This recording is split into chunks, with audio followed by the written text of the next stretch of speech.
stand firm, right? Stand firm and courageous in your faith. So the question is, what is your faith like? What does your faith life look like? Right? A lot of us, we're all on different journeys. We're all in different. 1 Corinthians 16:13-14. Be on guard, stand firm in the faith, be courageous, be strong, and do everything with love. Playing fields, right? So where's your faith at? What does your faith life look like, right? Because we're living every single day. We're doing our thing, but what does your faith life look like?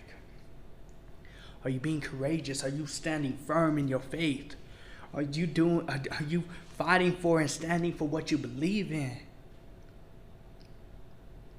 See, we live in a day and age where people are so eager to jump and defend their favorite sports team, favorite singer, idols, whatever it is, right? People are so quick to jump to those. But how quick are you to jump to your faith? How quick are you to jump to your faith and be able to be like, no, what? I'm going to defend my faith. Right? I'm going to go out there. I'm going to defend my faith to the fullest. No, nothing is going to scare me. Nothing is going to stop me. Nothing is going to prevent me from living out my faith, from fighting for my faith, for believing what I believe in, and truly living and loving God, right? See, for a while, my content was just motivation. For a while, my content was just Christian hip-hop, but you never heard me really just talk about my faith. And then I think I was listening to different things. I was like, man, I don't really talk about my faith enough in here. It's because now I'm like, no, I ain't going to be unashamed. That's what I live by. Why am I not standing firm in my faith? That's a question you need to ask yourself now. Learning is a gift, even when pain is your teacher.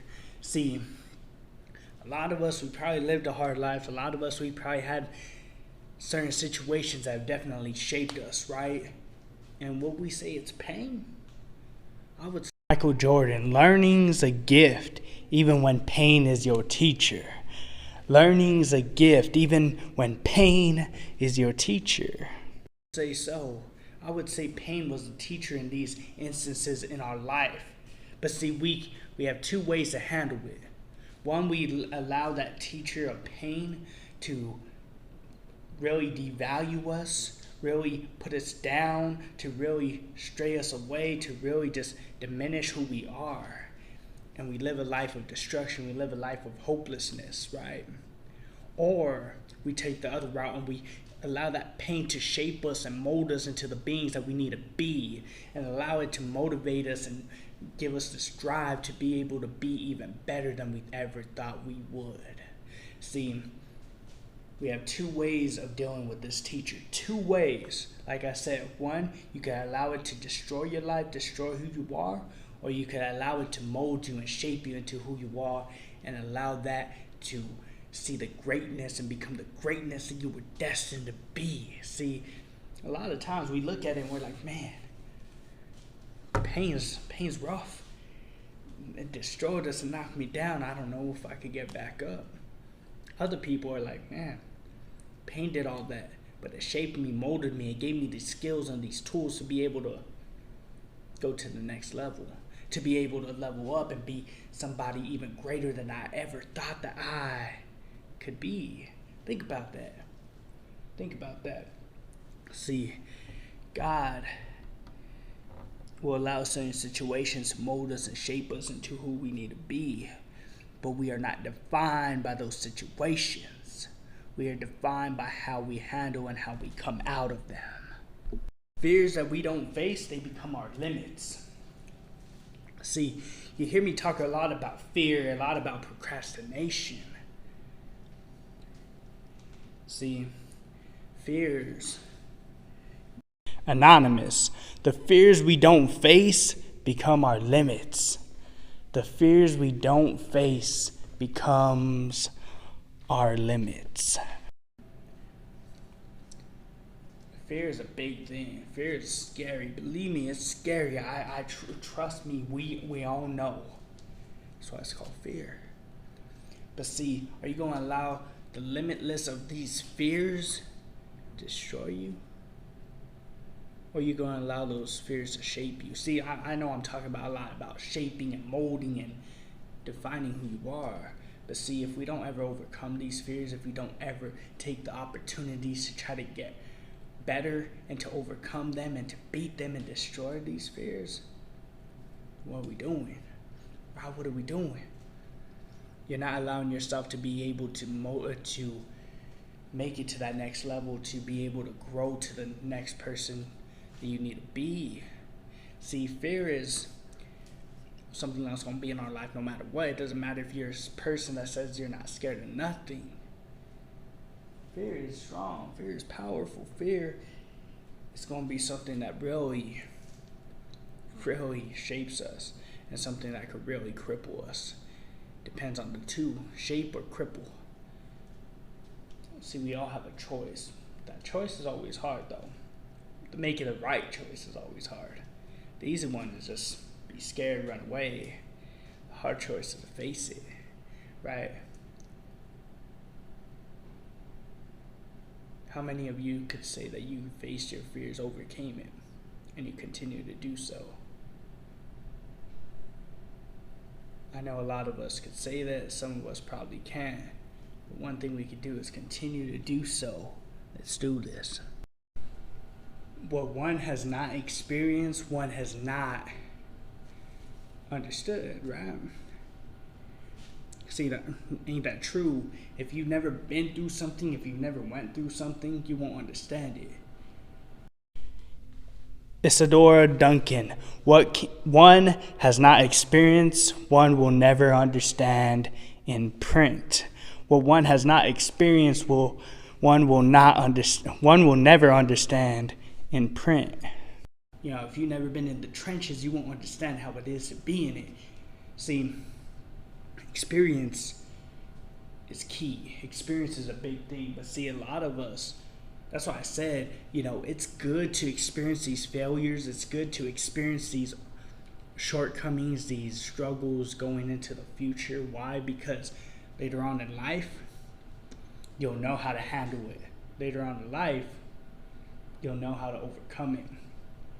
See, because if you don't ever face it, when you face it later on and you're already successful, it's going to be very destructive for you. It's going to be very detrimental. It's going to be something that's really going to hurt you because you won't know how to understand. You won't be able to understand how to handle it, be able to overcome it, be able to take it and turn it into your favor. See, you won't be able to because you've never been there, you've never done it, you've never actually had to experience it.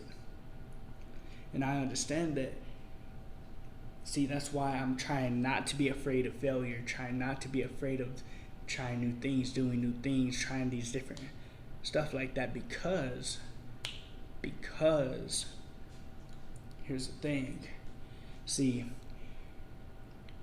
we have to go through these things, through these trials and tribulations, so when we go through them again, we know how to handle them a little bit better. But we also got to rely on God every step of the way as well. So don't think that you just need to go by not experiencing nothing. You need to. You should.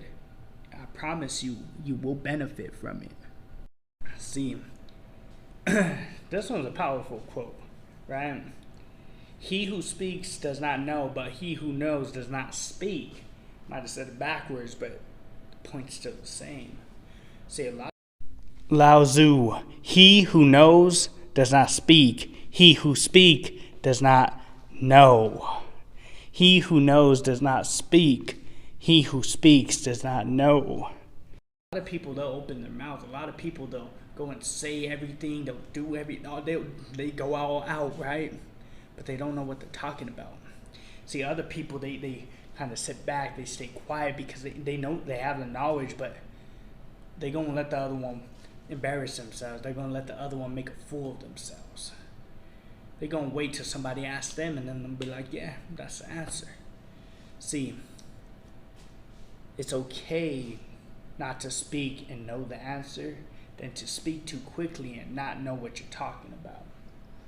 See, we're going to go through life every single day knowing that we are going to come across people that are going to speak so quickly, right? They're going to speak so quickly, and I understand that. I promise you, I do. And they're going to get themselves in a whole lot of trouble. But if you start doing the same, you're going to get yourself in a whole lot of trouble as well. See, that's why it says, it's okay to have the knowledge, but not speak it right away. Your time will come. That moment, the right timing, everything will come, and then you speak your mind, you speak the truth, you do what you gotta do. Right? See, that's what you gotta do. That's where you go from there. But see, don't speak too quickly and not know the answer.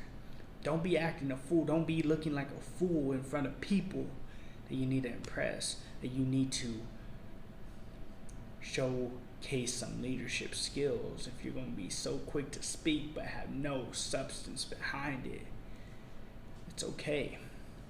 It's a learning block. It's a stumbling block, but a learning block that we need. Talk to yourself like someone you love. Why are we talking about something like that, right? Talk to yourself like someone you love. See, that's powerful. Brene Brown, talk to yourself like you would to someone you love. Talk to yourself like someone you love.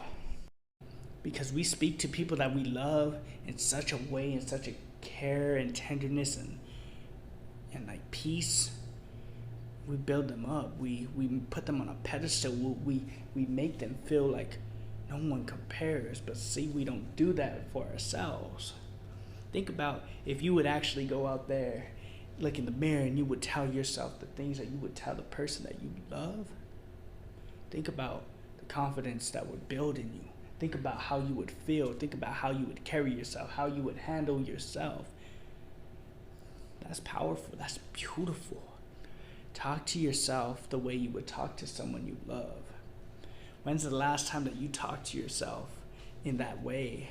You showed the love that you showed to everyone else, but you showed it to yourself. I could be honest, I struggle with this a lot. Sometimes I have a good day where I'm like, man, the way I look good. Other days I'm like, man, you don't. I change my look all the time. Maybe that's just because I ain't super confident in myself. I don't know. Or I just get tired of my look. I don't know. But see, that's what it's saying. It's like, man, don't be worrying about trying to give this love to everybody else. You need to work on you, on yourself first. You cannot truly love other people fully if you don't truly and fully love yourself. It's a difficult thing, but you could do it, I promise you. So from going forward, doing what you need to do, start loving yourself. Start showing the love that you do for others and start showing it to yourself.